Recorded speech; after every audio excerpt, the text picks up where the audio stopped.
Welcome to partialarc.com. Don't do that.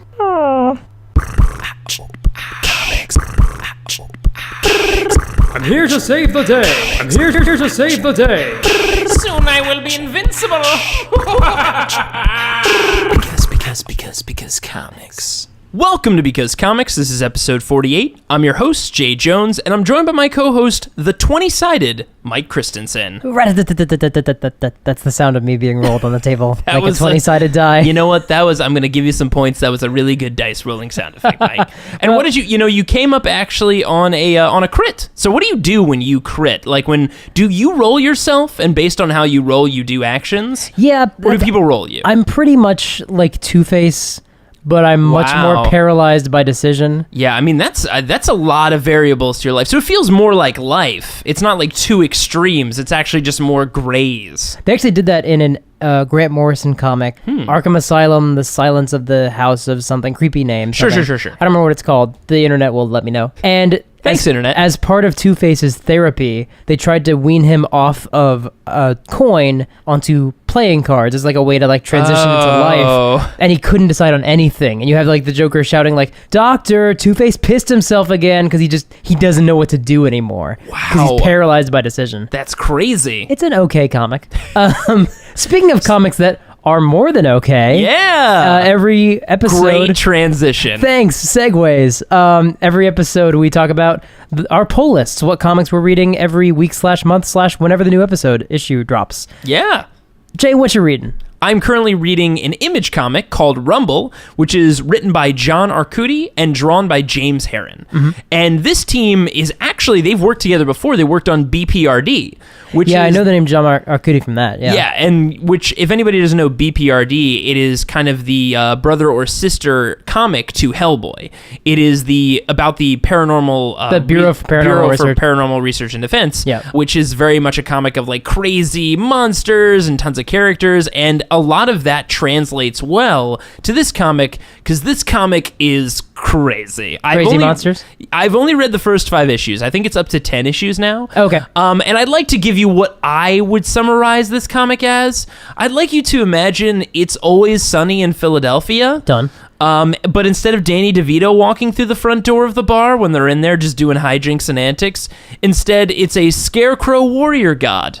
Done. So that's the Rumble comic, and that's all I'm going to say. Okay. No, a little more for the okay. segment. A little more details behind that? Okay. So the Scarecrow Warrior God that I'm referring to is a main character in the comic. His name is Rathrak, and he is a awesome-looking scarecrow. He's got a big scarecrow body, and he's wearing almost like a giant fur coat, and he carries this massive sword that would make Cloud from Final Fantasy jealous. And it looks awesome. And the sword is actually called Thunderclap, which is an awesome name for a sword. That is a badass name. It's actually, I believe, I think they even actually make a shout out to it in the comic, like, dude, that's an awesome name. Basically, like I gave the premise here, it's about kind of your every guy who's just down on his luck. And the comic thrusts you into this, what is kind of our world. It's not really defined exactly what this is. The comic just throws you in, and to a certain point where, honestly, and I do want to give that as a warning, because just like other comics I've talked about on this podcast, like Injection or other things basically written by, I would just call out Warren Ellis and drawn by Declan Shelby,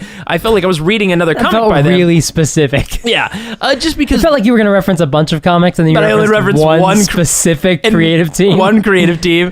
But it felt like that because the comic does just throw everything at you from issue 1 and just go, we're probably going to figure out what all this is soon, which is a very interesting way to do it. Shudder did something interesting as well, like the same kind of thing where it was like, this is the world, it's not ours, but it's a world. Just deal with it. Yeah, this is kind of what's going to happen, and we'll eventually figure out what's at stake or what are the stakes, because that's kind of this first issue. It throws a lot of weird monsters out there, like I referenced before with BPRD, one of them being a scarecrow warrior god. Oh yeah. Yeah. And then a bunch of like these weird creatures, and basically as these issues unfold, it starts to build out this mythos of like like there is one good side and one bad side, and the good side has gods and the bad side has gods, and these gods, when they die, they can reincarnate into different weird things, one of them happening to be a scarecrow at this time. You guys can't see Jay's hand motions, especially when he mentions weird creatures. He is gesturing, he is trying to describe in his head the shapes of these, and I've seen some of the art from the book. I know what you're referencing. It's wacky and crazy, and that's what's really fun. And I do reference It's Always Sunny in Philadelphia, not just because the comic is really goofy and weird at some times, like It's Always Sunny, but even some of the monsters in the comic itself have kind of this, they take on more human characteristics than you see monsters take on in comics or in movies or anything. You usually expect human, I will eat your brains. It's like, Larry, should we really kill this guy? I mean, it wasn't really what we came here to do, and I feel like that's outside of what we were supposed to do here. There's just interesting moments like that. And also probably I reference It's Always Sunny in Philadelphia because the main human character that isn't a scarecrow warrior god looks like Danny DeVito. Well, no. Charlie Day? He reminds me of a mix of Charlie Day and I guess the Max character. Mac is what I mean, where they want to be a hero in their own life, but they're so oblivious to what they should do, and they're probably the most reluctant hero in the world to do anything right or correct, that it takes a long time for them to maybe eventually realize they could be a hero in their own tale, of their own epic mythology, of their own telling. But they're very much the opposite of that, because they're probably a terrible person and might eventually be a hero. Who knows? Regardless, it's a really fun comic. It throws you right into the mix. And guys, there's a scarecrow warrior god running around in a city with a giant sword fighting monsters. And it's great. So I highly recommend Rumble by Image Comics. Mike, what is your pull?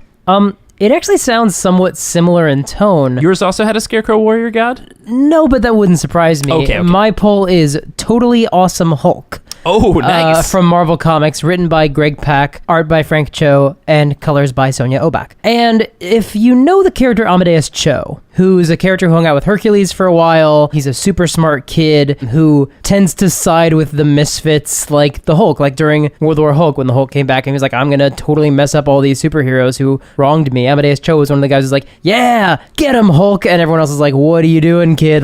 Dude, not cool. Don't side with the Hulk. He's gonna make Fantastic Four and people fighting gladiator fights. You're crazy. And he's like, no, man, stick it to the man. I'm dramatically downplaying Amadeus Cho. That's the entire personal character he's of Amadeus Cho. He's a really smart, really funny character who's also 15. So he makes decisions that way. Yeah, And 15-year-olds are our wisest people on the planet. So. And he spent a lot of time hanging out with Hercules, and that comic was fantastic. And they were a great sort of brain and brawn Is he team like up. the Rick Jones to Hercules? He really was. Oh, wow. He really was that. Or it was like Archer and Armstrong, but the two of them, it was a great buddy cop, or buddy comedy rather, not buddy cop. If nobody knows who Rick Jones is, we talked about him way too much in the last episode. Way too much or just the right amount. Yeah, I agree. Anyway, Amadeus Cho is a Hulk now. He is the Hulk, or is he a Hulk? Well, we're only a couple issues in, and it's a little unclear what happened to the last Hulk. He's not currently showing up, but he's showing up in flashbacks where he seems to be in a dire situation, so we'll see where he's at. Basically, our current Hulk of the comic is Amadeus Cho, and he's very, very smart still, so when he turns into the Hulk, he's still smart. Oh, so he retains his intelligence. Retains his intelligence like She-Hulk does, although, as has been addressed in She-Hulk comics, even though you're the same person, you're not necessarily exactly the same person. You're kind of amplified. Right. In sort of your attitudes and, your temper potentially. But in Amadeus's case, it's his cockiness and his libido, because he is good. 16 or 17 years old. Right. And the sort of sidekick is his sister, who's communicating with him with a robot that follows him around like Skeets does to Booster Gold. Oh, God. Except then she becomes his babysitter as soon as he hulks out, because he's like, no, I'm on point with the mission, and she's like, you are not on point with this mission. You are way too cocky, and then also libido. Real awkward to have those conversations with your sister via robot. But it's also the arrogance. We don't really see Hulk as actively arrogant. I mean, yes, technically that's probably a factor in his personality. Like, he's definitely thinks he's the best there is. Right, or when he goes like Hulk smash, he's very confident about that smashing he's going to do. But like Amadeus Cho knows he is the 8th smartest person on the planet. Oh. Like, he knows that quantifiably. So for him, it's like, oh yeah, I'm the smartest person on the planet and I'm a Hulk now. People have to sort of explain to him, like, you do not have the situation in hand. Right. Like, you are still learning how to do what you're doing. And I always love when characters are sort of put through the paces like that. And oh yeah, there's just awesome, fun monsters. You mean characters given character arcs, Mike? Yeah, basically. That's crazy. Frank Cho's an artist who I've always been a little bit on the fence about, but I think he's really stepped up his game. Especially his thing in the past for me was the sort of cheesecake of like when the women were drawn a certain way. But it's like, it's not nearly that bad right now. Like, first of all, the most we're seeing is like, Amadeus Cho as like beefcake, basically. Right. But even when She-Hulk shows up, like, it's like, oh wow, I forgot, like, this doesn't really feel like a Frank Cho comic that I'm used to reading. And like, his art on the Hulk is fantastic. Like, he's got a really good cartoony style to him, but it's also like he does the action and the monsters really well. He's really elevated his game, and I really enjoy where that's going. And Greg Pak is just fantastic. Like, he's just a great writer and has been. I mean, and Amadeus Cho is his baby because he created Amadeus Cho. Oh, I didn't know that. He's basically guided Amadeus Cho on his whole journey, because it's one of those things where when you introduce a new character to a universe like the Marvel universe, you're sort of like, hey guys, play with my new toy. No one else wants to play with him? All right, cool. I'll take him. I'll be good. I'll team up with Hercules. All right, who wants to use him? No one? All right, cool. I'm just going to keep using him. That's a funny thing that happens a lot. Yeah. And then inevitably Brian Bendis ends up writing your character because he writes everyone in the Marvel Universe. Oh, right. Yeah, it's just a really fun comic, and I just like the direction it's going, because it's about a super genius who has to remind himself that it's like Spider-Man. Yeah. Where when he becomes the Spider-Man, he sort of forgets to be smart sometimes. Like, he doesn't think about Because he himself. relies too much on the powers. Exactly, and it's interesting to see that arc in an already existing Marvel universe, and I don't know, I like it. Check it out. That sounds fun. The Totally Awesome Hulk, Totally Awesome Hulk. as advertised. Very nice, Mike. Well, that was a great pull, and that'll take us to our main segment. Mike, kick things off. Amazing Spider-Man number 130 and 131. My Uncle, My Enemy. A year ago on this show, almost to the day actually, in episode 22, we talked about the Spider-Mobile. We did. Jay, do you remember the Spider-Mobile? Mike, how can I not remember the Spider-Mobile? It's that time Spider-Man got a car. Almost killed a bunch of people by leaving it dangling above traffic. Oh, we hope almost. Right. So anyway, when we talked about that, we talked about a few comics. We briefly touched on a scene from issue 130 where he got the car. Right. Then we jumped ahead a few issues, I think like 10 issues or whatever it was, to when the car got destroyed and then when it came back to fight him like in Duel. Of course. But guys, if you want to know more about the Spider-Mobile, go check out episode 22. It's all you need to know. Anyway, we're going to cover the rest of issue 130. Whoa. And issue 131. Oh my God. Because as I said back then, it's a shame we skipped over it because there was some good stuff in there. Well, this is the stuff that I knew we wanted to come back to. Wow, and we're make filling an it episode. in. Yeah, we're actually starting to do some crossover with our own old episodes. That's insane. Written by Gerry Conway, art by Ross Andru, 1974 from Marvel Comics. Oh, what a good time. Issue 130, Betrayed. I actually don't know why it's called that, because I don't know who gets betrayed in the comic, but whatever. Wait, what? It's a little strange. Nobody ever betrays anyone? There is animosity between people. I don't Good. think of it as betrayal. Okay, Anyway, well, fair enough. Peter's had a hard time getting to sleep tonight on this particular night.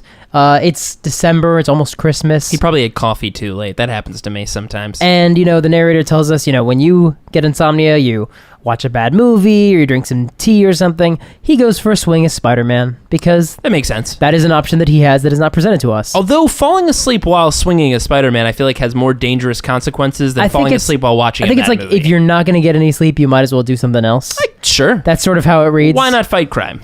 Exactly. It'd be productive. Yeah. He finds some criminals. They're in like yellow jumpsuits or whatever because Good. they all kind of They got to color coordinate, Mike. basically It's rule number 1. they're sneaking out of the sewers and walking towards a skyscraper that they're about to hit. So they've moved under the city in the sewers to get close, I guess, under the cover of night. Because they realized bright matching yellow jumpsuits might be too obvious. Little indicative of foul play, perhaps. Spider-Man gets the drop on them, and one of them fires at him with a laser gun. Oh. But Spidey's not, incredibly impressed. He's a science nerd. He understands what's happening. Laser gun, I see. This is the version 2 laser gun. Version 4 is way more dangerous. He incapacitates a few of them, and then he starts interrogating one of them about the guns and the skyscraper, what they're doing there. The man says he can't say the boss's name. The boss has this power, and if he even begins to say it, he'll die. Then, for some reason, he starts to say it. I don't know why, but he does start to say the name. Does he die? And his eyes light up, and part of his brain vaporizes. Whoa! What? Yeah, that happened. Okay, what? Why did he say his name? I don't know. This isn't Batman or the Punisher that's like, say his name, shooting him in the kneecap or something. I mean, Spider-Man is depicted as a surprisingly intimidating character and, frightening character. But, you just said, I've seen people die because they said his name. Yeah. Why did you think that you would be okay? Why did you go from not saying his name to then saying his name and then dying? Yeah, that's so strange. Not a good choice. And then actually some of the other criminals get away.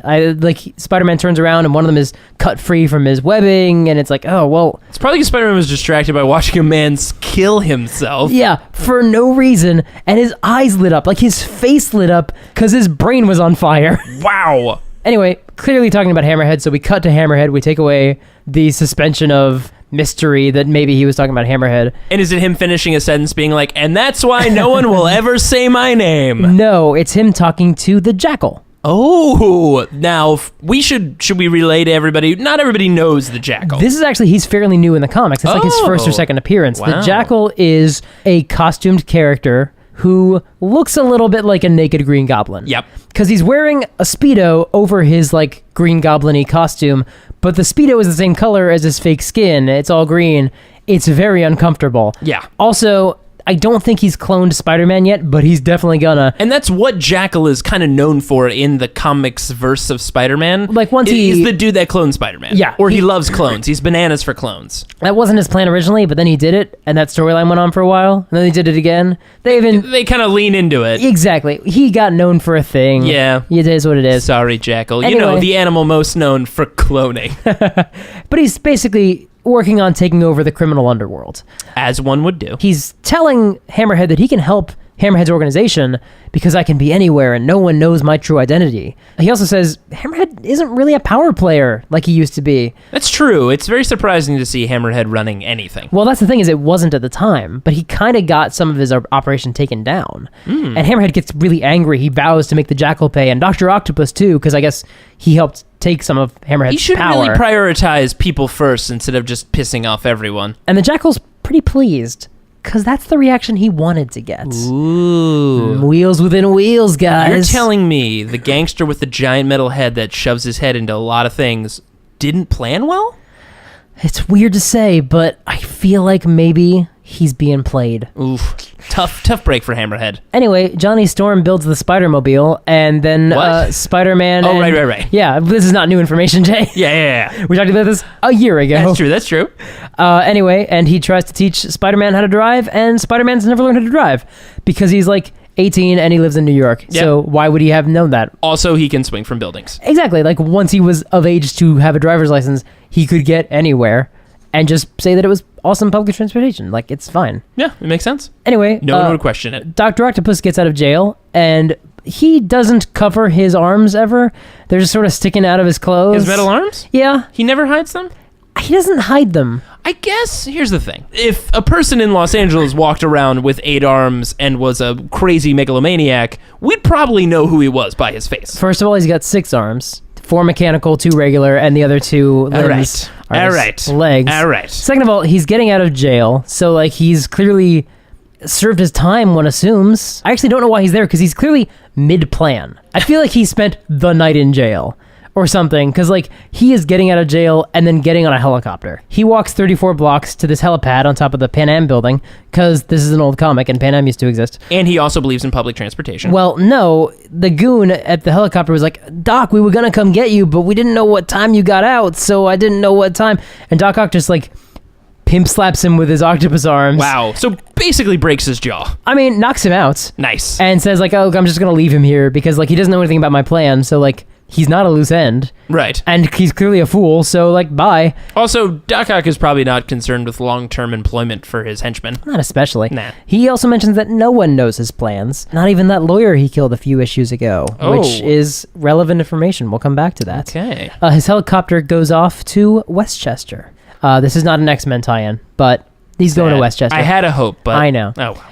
Peter gets home, and he has a phone call with his aunt, and he wants to talk to her about her new sweetheart, Dr. Octavius. You sure he doesn't want to talk about how he witnessed a murder? Wait, okay, whoa. Hold on a second. I was about to make a joke, but then you said something insane. So, wait, let's go back to what you just said. Aunt May is dating Dr. Octopus. That's insane. What? Aunt May is dating Dr. Octopus. Now, does she say Dr. Octopus? No, Octavius. Okay. But she has no idea who this person is? I mean, again, he does not hide his metal arms. And she's just like, yeah, he's just a guy named Otto Octavius. Sorry, Dr. Otto Octavius. And Otto. There's nothing interesting more about him other than that. Here's the funny thing is that they met when Doc Ock was hired as her housekeeper. Okay. And I just gotta imagine that visual. What? Yeah. Okay, so, but it was like a ploy, right, to get close to Spider-Man. There wasn't a time where Dr. Otto Octavius was like, you know what I need to do? I need to get a side job cleaning houses. Here's the thing. He doesn't seem to know that Aunt May is related to Spider-Man. Okay, that's insane. But... to be fair, though, pretty smart business plan. He's got 6 arms and 8 limbs, and he can probably do a lot of cleaning. Well, here's the thing. I'm not going to say this isn't a ploy. Okay. Anyway, Mary Jane swings by. You don't want to make me feel betrayed now, do you, Mike? Oh, you tied it together. Mary Jane comes by, and this is, they are not dating, but she is being flirtatious with him. Right, which is 98% of their relationship anyway. This is 9 issues after Gwen Stacy died. Oof, gotcha. And relatively around the same time in real time. So, like, imagine, like, probably a few months have passed. Okay. Probably close to 9 months, because they try to move at, like, close to real time at this point in comics. Like, sure. Not exactly, but kind of. So it's been a little Until bit. they wanted to make Peter Parker immortal in his childhood forever. Exactly. But anyway, basically, she's there to make sure Peter goes to class because Professor Warren is getting really mad that he keeps missing class. A few days later, Christmas Eve, some fellows in some yellow jumpsuits. Remember those guys? Oh, yeah. One of them committed suicide. Kind of. They bust out of the side of a building and fly out wearing jetpacks.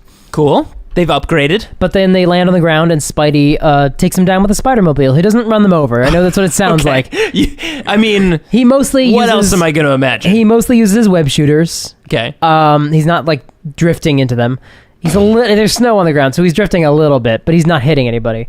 Then the Hammerhead shows up and knocks the Spider-Mobile over because he runs into it with his head because that's his whole deal. Spider-Man jumps around, but Hammerhead's been practicing and he's getting faster. So he manages to knock Spidey back and he lands in the garbage. Knock Spidey or the car? Spider-Man. Okay. Spider-Man's jumping around. I almost thought we were going to have an epic battle between Hammerhead and car. Nope, that car's out for the rest of the issue, essentially. Wow. Not exactly, but Spider-Man gets knocked unconscious. He wakes up, he doesn't know how long it's been, but there's some cops standing over the Spider-Mobile. And we referenced the scene last time where they're like, oh, it looks like a refugee from a kiddie TV show. So he gets in, he hops in the car, he drives away, but he notices a note sitting in the snow that's covering the car. Spider-Man hops in the car and drives away. Yes. Okay. The Hammerhead's gone by this point.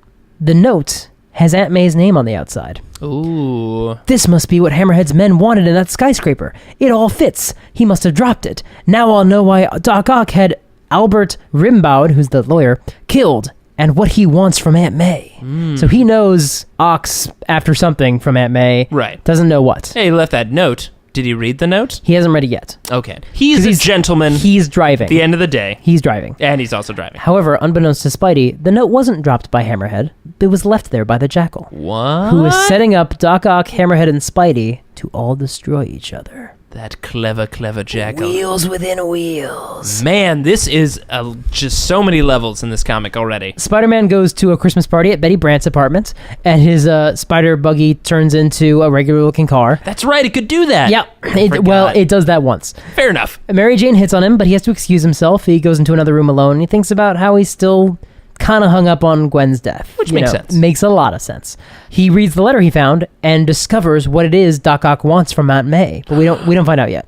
Is it her phone number? He's got that. Okay. He swings off to Westchester to stop her from doing something she'll regret. He hitches a ride on the back of a car, and he gets to Westchester and he finds the house that he's looking for, and he looks in the window to see Aunt May Oh, man. in a wedding dress, What? Dr. Octopus in a tux, again, No. arms sticking out the side, That's insane. all of his goons in tuxes, the Reverend... Wait, his goons are there? Oh, yeah, of course. It's a small ceremony, but you have to have witnesses. Sure. And the Reverend is, Now, okay, before you continue... that's the end of the issue, so go ahead. This is a real... First off, Aunt May didn't invite Peter to her own wedding. That's my thing. That's pretty telling. Like, look, regardless of the fact that Aunt May is marrying Dr. Octopus, and I guess not knowing that he's Dr. Octopus, when clearly he doesn't hide it or didn't change his name, his henchmen are at the wedding. Well, his friends. I mean... Or employees. Weddings, there's a lot of planning involved. Like, she had to be like, oh, who's your best man? Oh, Frank, the murderer? Oh, good. There's no best men or bridesmaids. It's just the two of them up at the front. It's a small and ceremony. she was like, who am I going to invite? The only person I could possibly think to invite...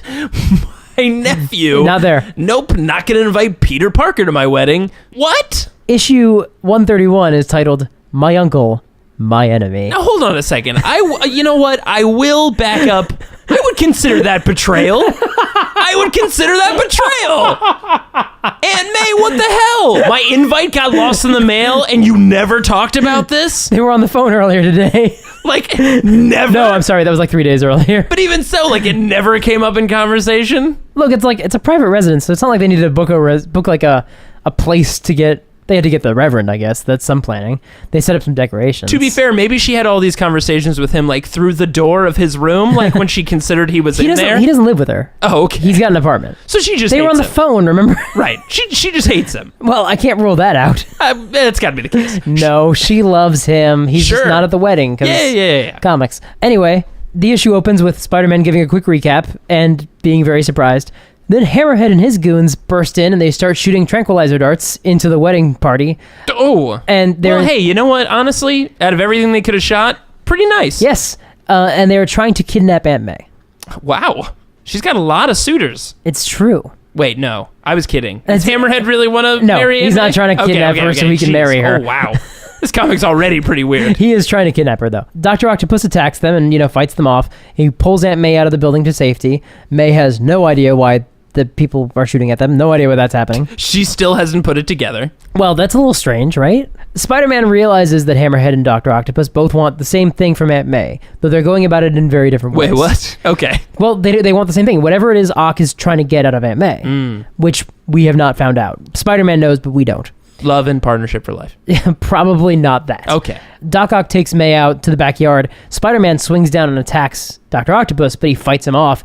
And Spidey decides, you know what, rather than have a whole big fight with this man who's about to marry my aunt, and her frail heart probably couldn't take seeing her suitor fighting that menace Spider-Man, I'm just going to hang back and just, let him leave. It's a very surreal fight and for take Spider-Man. my aunt to safety. That makes sense. Doc Ock flips a switch in, the grounds, and the ground opens up and a helicopter comes out, and he's like, well, Doc Ock has class. And Ock and Aunt May fly away in a helicopter. And then Hammerhead follows in his own helicopter with his goons, and Spidey hitches a ride on that one. Because, everyone gets a helicopter but Spidey. It makes sense. Because A spider copter would be crazy. would be ridiculous. I'm sure there has been one. I don't know. We need to find this out. Moving on. We flash back to Betty Brant's Christmas party, where Mary Jane is talking to Betty and Ned Leeds, who's a reporter for the Daily Bugle. Yep. MJ feels like Peter's giving her the cold shoulder, and Ned says, for someone whose girlfriend died so recently, he thinks Peter's adjusting pretty well. Yeah. And MJ should give him time. Mary Jane shrugs it off. Maybe so, but who cares? A fellow like Peter can be a drag on a girl's career, know what I mean? Listen, I'll catch you kids later. There's a party out there, and MJ just loves parties. What a lovable character. And that Ned MJ. looks fairly horrified. Yeah. But Betty says, look, she's trying to defend Mary Jane. She says, look, Mary Jane's frightened, a little worried about how she feels. As the man said, give her time. And Ned says, look, it doesn't seem right for Peter to get hung up on a girl as flighty as MJ. But then Joe Robertson, the greatest character in the Daily Bugle staff. Of course. Just the nicest, sweetest old man, walks in and overhears this and says, slow down, son. Since when does one man decide what's right for another? Peter's a pretty stable young man. He can make his own decisions. People usually find their own way, usually without an eager friend's help. Follow-up question, what is this party?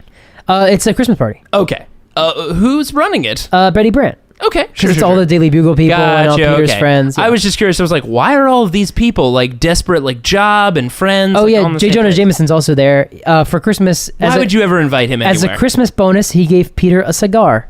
You know what? Honestly, kind of a win. That's kind of a huge win. They were expecting his Christmas bonus to be, give me free photos of Spider-Man. Right. That is a line of dialogue. It's awesome. And very much expected. Anyway, Doc Ock and Hammerhead are en route to Canada. Good. It seems like Hammerhead Oh doesn't... man, is Alpha Flight going to make an appearance in No. this? Okay. It seems like Hammerhead doesn't actually know what it is May has, but he knows she inherited something, and he knows Ock killed a lawyer when it seemed that lawyer was about to tell May's nephew, Spider-Man, Right. what it was that had been inherited. Spidey's webbed himself to the bottom of the helicopter, so he's like listening to this through the metal, whatever, screw it. He hears this Sure. and says, oh, Hammerhead doesn't know what it is. The helicopters descend on a tiny Canadian island. Of course. There's a lot of those in Canada. Just a very small, like less than a mile long island. Tropical, right? A lot of tropical islands in Canada. Very snow. And Hammerhead seems annoyed. But the narrator tells us this isn't just an island. It also has, and I quote, one of the richest supplies of uranium found in nature. What? And one of the world's most sophisticated breeding reactors to match. What? Yes, this is the terrible secret. May Parker has inherited the most modern, privately owned atomic processing plant in the world. What? A plant that, in the wrong hands, could produce weapons powerful enough for a madman to wreak incredible havoc.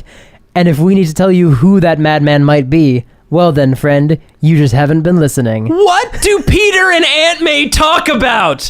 What do they talk about? When they're sitting around at dinner and they go, hey, Aunt May, I don't think what's May, up with you lately? I don't think she knows about this island. Okay. Because that lawyer who has the estate is dead. So she doesn't know she owns this. Okay. Still, she was getting married, she didn't say anything. But Yes, still. no, fair. If she had these two things Also, in her life going is on and she did uranium- not share any of these with Peter, that's insane. Is uranium naturally occurring? I don't think it is. I don't know. All I know is it's just... It feels like it wouldn't just happen in nature. How did she inherit this? Oh, I have no idea. Awesome. I have no idea who has a privately owned nuclear atomic processing plant and left it to May Parker. What does that inheritance process look like? Some crazy old man was like, listen, I'm gonna give me a phone book. I'm just gonna spin it and land my finger on somebody. Back in the summer of 21, I met this hot young fox, May Riley. Oh, man. And I really want to give her a nuclear reactor. Anyway, Doc Ock and Aunt May get off the helicopter and Hammerhead starts shooting at them from the air. Fair. And then his helicopter rams into Dr. Octopus's. I guess to disable their escape route. Also, he's like, I've only got one move normally, so I'm just gonna do it with my helicopter. That makes way more sense. Honestly, like, that's what he does normally. He's like, well, I'm gonna take me and shove it into that other thing, so I'm just gonna do it. 100% what's happening. That's why that helicopter does that, I believe it. That makes a lot more sense. You know what, Mike? You're welcome. Spider-Man, I am grateful for that. Spider-Man takes advantage of the chaos to knock out all of Ock's men in one blow, because it's what he does. Right. He fights Doc Ock one-on-one. They have this epic, 2 or 3 page long fight. Not that long. He knocks Ock out, and May faints. Spider-Man worries, oh god, she's having a heart attack. Jeez. Because, of course. Perpetual fear for him. But she's breathing steady, so... That's good. It's okay. Not like that's necessarily an indicator, but whatever. No, not really. It's fine. He swings away as Hammerhead and his goons arrive, and they are basically going into the factory, into the buildings, into the complex. Right. Ock wakes up at this point, too, as well as his men, and everyone basically is converging on this power plant. Spider-Man finds a plane in a hangar, and he says, and my luck's holding. This cockpit's been modified so even an idiot can pilot it. I hope. Wow. Okay, sure. So what are the buttons in there to say? Is it just turn on, pull stick to go up, push stick to go down? I don't know. Spider-Man takes off and no one actually sees him leave because this hangar is on planes are notably silent, Mike. It's on the opposite side of the island, I guess. Sure. So they're all inside and they all make their way into the reactor. Inside, Doc Ock discovers the atomic breeder and realizes it's active. The slightest vibration could set off a chain reaction. Good. Hammerhead in a fragile place is a great idea. Hammerhead busts through the metal door with his own skull. Good, okay. Charges at Dr. Octopus, and Dr. Octopus shouts that Hammerhead will destroy them all. Yep. Then we cut to Peter in the plane. Watching a mushroom cloud. Yes. No! The island explodes behind him. Wait, what? The island explodes. Well, and he is Aunt May in the plane, though. Yeah, right? they're fine. But what we're supposed to understand is that Hammerhead and Doc Ock just killed each other? Yes. What? They are, as far as we know... Do you think he's flying? He's not even looking back. He hears the explosion. He's like, man, what a day today. A lot of revelations in my life. No, he's actually dealing with the fact that May just woke up, and she's like, oh, God, it's you. Where's Otto? And he's Oh my like, God, a nuclear explosion. Oh my God, a criminal. I'm in a plane. What is happening? and where is my fiance? And he's like, look, that's a conversation I'm not really looking forward to having, especially when I'm trying to fly a plane. Oh, she's unconscious again. Okay, I guess I don't have to have this conversation with her right now. That's what happened. Like that, they blew up. What? Did they explain how he survived? Or was that like... What are you talking about, Jade? They've been dead the whole time. They've never come back. And this character's died in Oh my 1974. God, you're right. Doc Ock has never been in any other Spider-Man comics Yeah. or Hammerhead. Everyone dies in comics and stays dead. That's true. Everyone dies in Wow. comics and stays dead. Half of that sentence was true. Epilogue. Oh. It's almost dawn. And all those party guests the last of the party guests are leaving.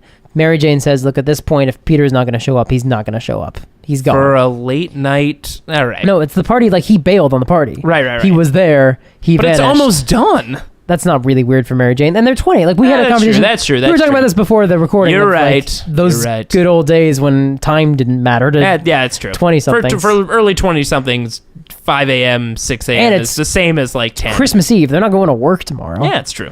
But Betty asks if she can ask MJ a personal question. And Mary Jane says, I might as well say yes. You will anyway. You want to know how I feel about Petey, right? Whether I love him and all that? This is going to sound like a cop-out, but I don't want to love him. Can you dig it? I like the guy too much for that kind of scene. What kind of scene, Mary Jane? Listen, this is getting heavy. Let's leave it for some other time, okay? I need some sleep. I'll think about Petey tomorrow. And as she walks off alone into the snow, she says over her shoulder, yeah, like Scarlett O'Hara said, tomorrow is another day. Wow. That is a weird, almost mellow ending to such a bizarrely weird comic. Yeah. Remember that time that Doc Ock and Hammerhead exploded? Yes! In a nuclear atomic fire or whatever? As Peter Parker flew an airplane made for idiots away from said explosion with his almost married Aunt May in the back? Yeah, I remember that comic. That comic's insane. Comics are weird, guys. God, wow. That was an insane main segment.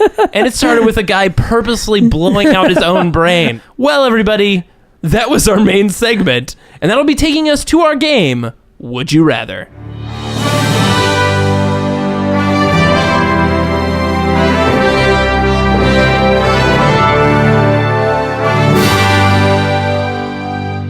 All right, this is our game, Would You Rather? This is where we take the normal game of Would You Rather and inject comics into it. The premise of the show. Indeed. So, guys, for this episode, Mike, would you rather have the life of Daredevil or Moon Knight? Why? Wow. We should give a little bit of context. Yeah. For who both characters are, because maybe you haven't seen any of Netflix of Daredevil. We'll stay away from spoilers. So what we have in a nutshell is, would you rather be Daredevil, a blind lawyer who fights crime, whose girlfriends die perpetually forever, or a crazy post-war vet who believes he's the avatar of an Egyptian god, who is also rich, though? Okay. Here's my feeling on the matter. Sure. Moon Knight comics get canceled a lot. Sure. Because of that... There's a good one going on right now. True. But because of that... his life is not as perpetually horrible as Daredevil's is. Because here's the thing about, because there are self-contained batches of like, here's an arc that resolves itself because the series is canceled. Here's an arc that resolves itself because the series is canceled. And he tends to like drift from one status quo to another. Because not that many years ago, like 4 years ago, Brian Bendis did a series where Moon Knight was living in Los Angeles, making a Xena the Warrior Princess style show about his own life. Oh, that's true. And he was like trying to hunt down an Ultron head and like an Ultron body and like fighting Count Nefaria. And like it ended like on a positive, like, hey, like, you know, good for you, Moon Knight. Things like, aren't so bad, Moon Knight. you made it through, Moon Knight. Like his show got canceled because of course. Right. Because it looked terrible. I'm thinking, I guess, now, in that's some instance, and that's true. Hang on, because I have a little more to say on the subject. Moon Knight tends to move in batches of bad stuff that resolve themselves, or he gets canceled. He also then shows up in Avengers comics where none of that's really a factor. You know, he's just kind of there. He's in Secret Avengers. It's like, hey, remember Moon Knight? Yeah, he's just doing his own thing, but like he's with us. He's hanging out in the team. Daredevil, circa, I think it's really started. I mean, his life started getting worse in the 80s when Frank Miller started writing him. Yeah. Because 80s Frank Miller is a very good writer who knows drama and like how to take a human being's life apart. And guess what? Your life is going to be terrible if Frank Miller's writing it. I mean, it was a noir. He turned him into a noir character. Yeah, which was great. It was fantastic. It was just perpetual, like, oh my God. Because here's the thing is, like, you knew you had readers coming back. So you knew, like, okay, people are going to remember Matt Murdock's blind wife. So when we drive her insane, like, it will mean something to the audience, as opposed to, like, any supporting character from Moon Knight is instantly forgotten. And or killed. Sure. But, like, here's the other thing about it. Moon Knight feels a little more carefree to me. Okay. From what little I've read of his, is that he tends to take it in stride because there is that idea that he's been nominated by a god, so he's going through this with a reason. You know, it's he has direction in his life. Whereas Daredevil is literally like a guilty Catholic trying to reconcile with God the facets of his life that he cannot make sense of because he is a vigilante and a, lawyer, and he is dealing with the fact that he revels in violence. To be fair, he occasionally fights a guy called Stiltman, and he occasionally takes Namor to court. So, that defense. That's fine. Everyone's fought Stiltman. That's not really... What? A lot of people have fought Stiltman. So, okay, we've given a pretty long history of both. So now we got to start making our arguments here, Mike. I've made mine. So you would land on Moon Knight. I would. And it's because you feel like he... Here's the thing. He has a confidence to him. This is a man who wears white to fight crime. He does. There's only one reason you do that. It's not because you're not worried about the dry cleaning bill, because you're running around on rooftops. It's because you want the enemy to see you coming. That is a crazy strategy, but it works because he doesn't think he's going to die. Oh, of course. Daredevil wears red. You know you're going to bleed. Yeah. Yeah. I don't know. I feel like the Moon Knight. plus side there is you're rich. You've got a sense of direction, and every day you're waking up being like, I am the avatar of an Egyptian god. And you know what? Sure, you might be insane. Yeah. And you might spend your nights talking to an Egyptian skeleton in your house. Sure. But, I guess you got some passion in your life, which is nice. Yeah.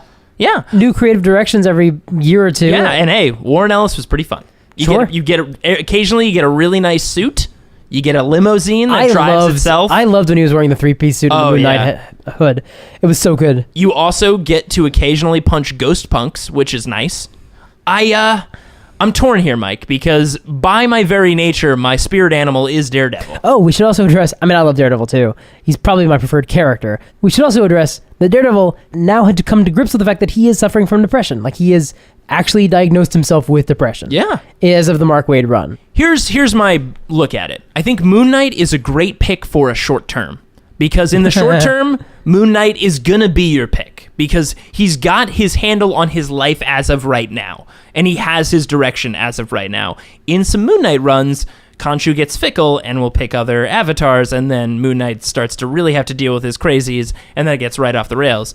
Matt Murdock, Daredevil, on the other hand, yes, short term, a lot of the times, pretty bad.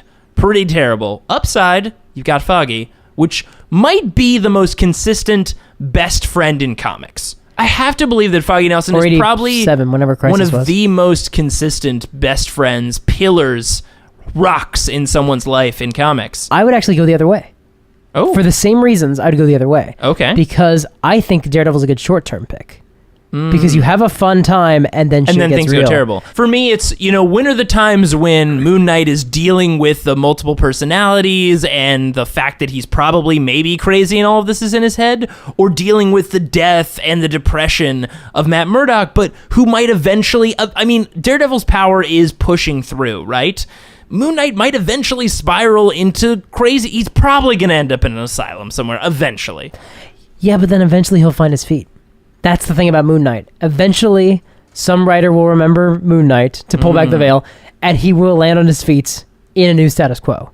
He's going to be okay at the end of the day. That's true. Like, This is tough. He might die in a crossover someday. Right. But he's not high notoriety enough yet to do that. You know what, Mike?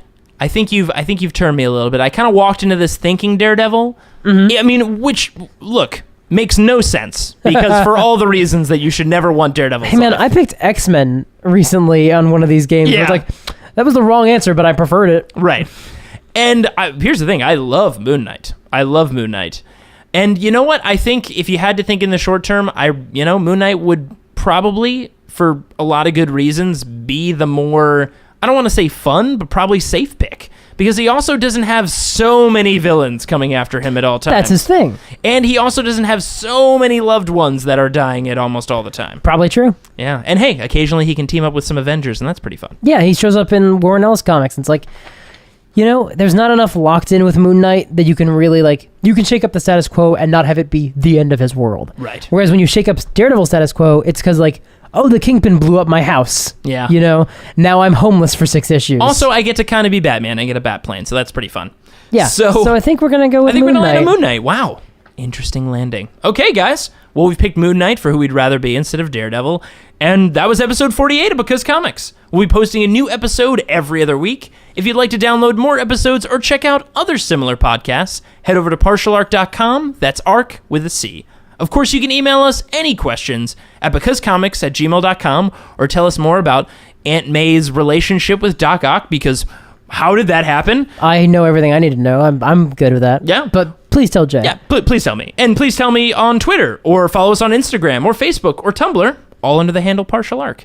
And be sure to check out more content from our comic boy wonder, Mike Christensen, What? at partialarc.com, where he writes articles every Tuesday and Thursday. Thanks for listening, and remember, we pre-record the show. We do. And so we're recording this episode on Wednesday the 17th, but according to a couple YouTube videos that I watched, the dollar collapses on Friday the 19th. Oh, God. So stay safe out there in the post-apocalyptic hellscape that you are all certainly living in. Because comics.